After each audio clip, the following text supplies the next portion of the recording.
Tade leaned against the rusting gate at the entrance of his family's compound in Ibadan. He'd just returned from Lagos after losing his job at a reputable finance company. Rumor had it, someone had spread lies about him taking company funds. Just mere whispers were enough to have him ousted without a chance to defend himself, and now his name was dirt. "Ah, Tade, welcome-o," his uncle, Uncle Bayo, greeted with feigned surprise. "Long time no see." Tade forced a smile. He had always suspected Uncle Bayo of harboring jealousy over his success in Lagos. "Thank you, Uncle. I came to rest for a bit," Tade replied, his voice barely hiding the anger boiling beneath his skin. Tade's mother, Mama Tade, was bustling in the kitchen. The scent of egusi soup filled the small house. "Tade, you didn't tell me you were coming," she said, enveloping him in a warm hug. "I needed to see home, Mama," Tade said softly. "You're just in time for lunch. Sit, sit," she urged, gesturing to a low stool. As Todd ate, his mind churned. He couldn't shake the feeling that someone from his past was behind his sudden downfall. Someone close, someone he trusted. Later in the evening, Tade called his childhood friend, Kunle. They met at their usual spot under the giant Agbalumo tree. "Kunle, how far?" Tade said, clasping hands in the traditional Yoruba greeting. "Body day inside cloth, my brother," Kunle responded, forcing a laugh. But Tade noticed a flicker of unease in Kunle's eyes. "You look stressed, Tade. Is everything all right?" Kunle asked. Tade hesitated. "There's something off. I lost my job because of some lies, and I feel it's someone from home." Kunle looked away, discomfort etched on his face. The next morning, Tade visited his cousin Tade. They grew up together like siblings, and he trusted her judgment. "Tade, it's getting to me," Todd confided. Everything was going well, and now... He paused, struggling to contain his frustration. "Ah, Tade," Tade sighed. "This village, people can be envious. Have you thought about who might benefit from your setback?" Todd nodded. "I have my doubts, but I need proof," he said, determination thick in his voice. Word spread quickly in the compound about Tade's visit. He noticed people whispering more than usual. His suspicion grew when he overheard his aunt, Aunt Remy, questioning his presence in the village.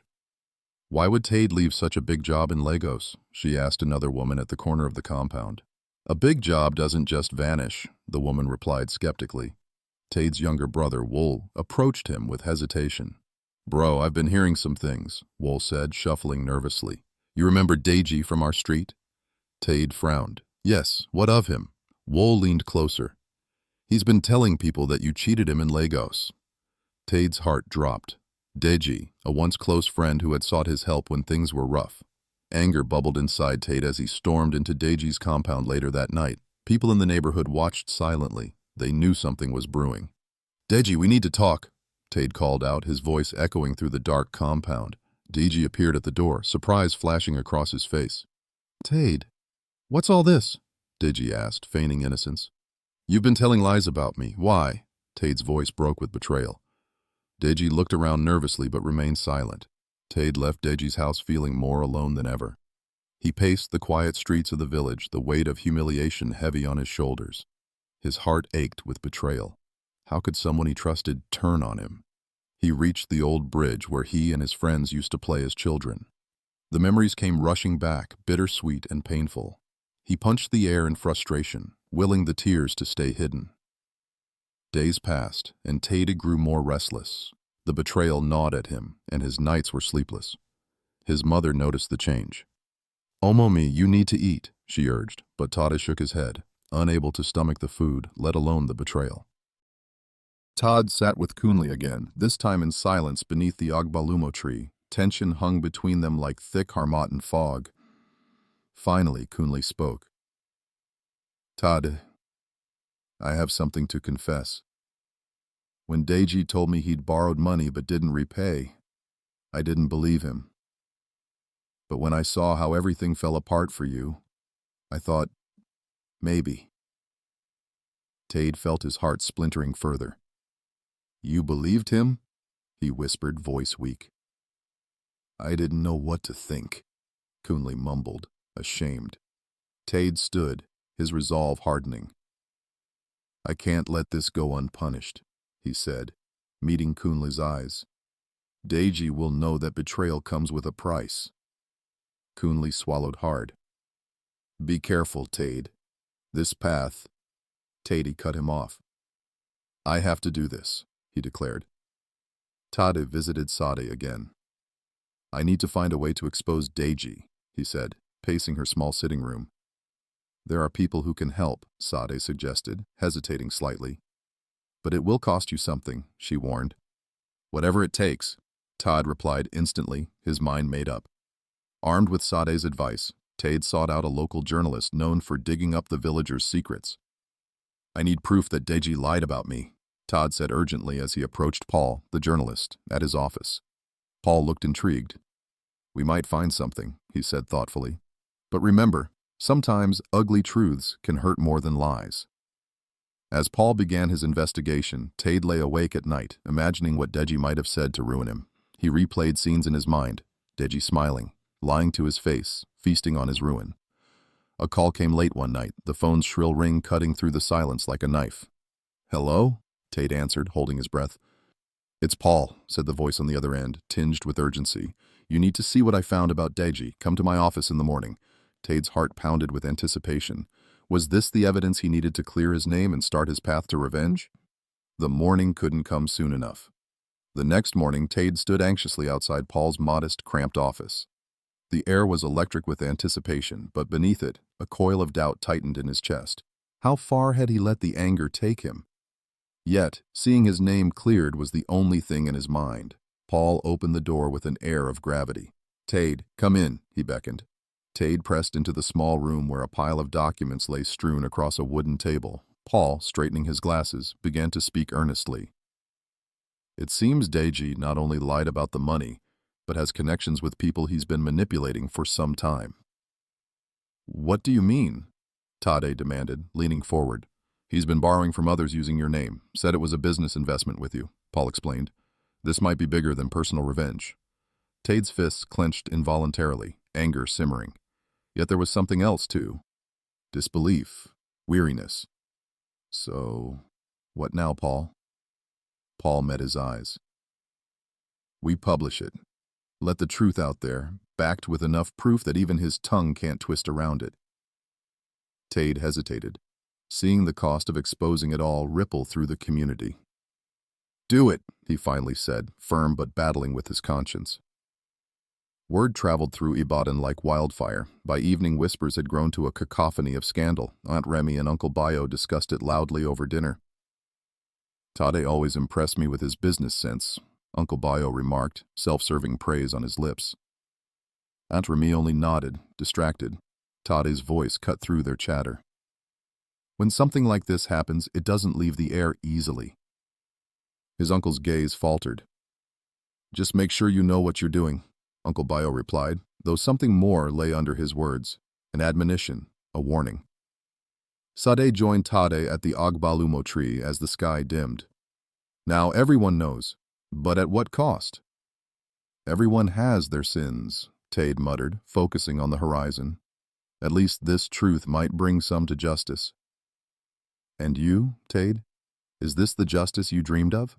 Tade asked gently, her voice carrying both understanding and compassion. Tade exhaled, heavy with the burden he carried. "Tade, what else do I have?" She looked at him, searching his face. "There's peace in letting go," she finally offered softly. "I know it's hard. But listen, perhaps you should pray on it. Ask for guidance." That night, Tade lay restless under his threadbare blanket, haunted by memories of friendship turned bitter. Moments of laughter with Deji, shared dreams, all hollow now. He sat up, the shadows playing against the room's sparse walls. Memories of his mother reading scriptures by candlelight enveloped him. Her words lingered. "Vengeance is mine, I will repay, says the Lord." Romans 12:19. Could he surrender it truly?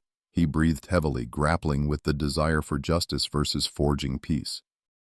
Paul's article hit the stands, and with it, a storm of outrage and confrontation erupted. People cornered Deji, demanding explanations. At the local square, Tade watched the chaos unfold. eyes on his friend turned adversary.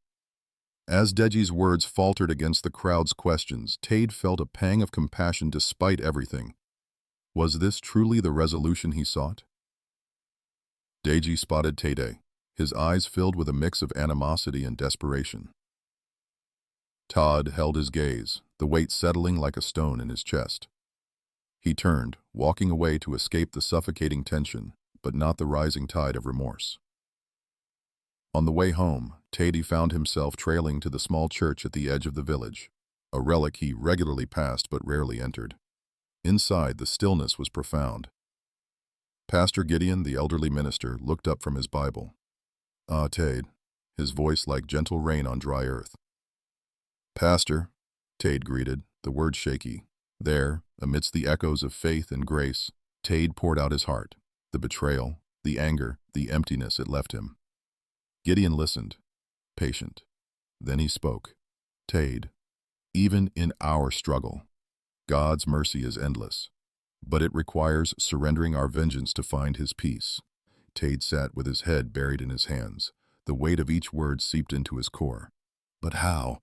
After everything, I don't want him to walk free. Forgiveness is not letting sins escape the penalty, but freeing oneself from the prison of anger, Gideon said gently. Seek peace in Christ. He will make the heavy load light if you trust him. Tade nodded slowly, like a child stumbling into light. The heaviness shifted, the desire for revenge slowly unfurling as he pondered letting God be the arbiter. The following morning, Tade returned home. Mama Tade met him at the door with warmth in her eyes. "My son, you look different," she observed. Tade shrugged, a hint of a smile breaking through. "I went to talk to Pastor Gideon." His mother nodded, understanding more than just the words. "Come, there's food," she said, leading him inside. Later, Tade sat with Wool, recounting all that transpired. "Wool, I found peace, not in revenge, but in leaving it to God." Wool watched, admiration surfacing. "Will that be enough, brother?" Tade considered.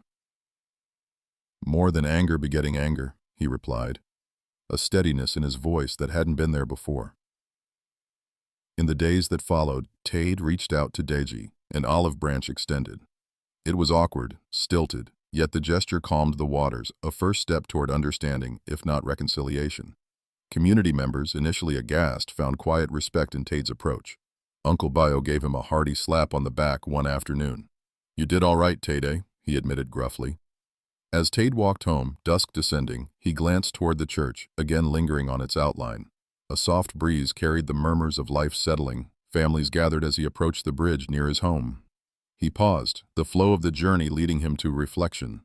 The way ahead was no longer paved with revenge, but a quiet, firm resolve in faith and trust, a reply to the past, unanswered, but contented. That night, seated at the old dining table, the Bible lay open, insights before him. The words flickered in candlelight, alive with meaning. Peace heals the wounds revenge cannot. He sat, memories of betrayal still echoing but now distant, poised under the soft whispers of a God who redeems. He smiled faintly. The journey had begun, a different path, scarred but guided by newfound faith. Only Christ, in the freeing of his heart, could shadow the unrest with enduring peace. Thank you so much for listening to this intriguing story. I hope it touched you or taught you something. For more stories like this, don't forget to like, share, and subscribe to the page. And guys, if you'd like to see a part 2, or you have thoughts on what happened, let me know in the comments below. I'd love to hear from you. See you in the next story.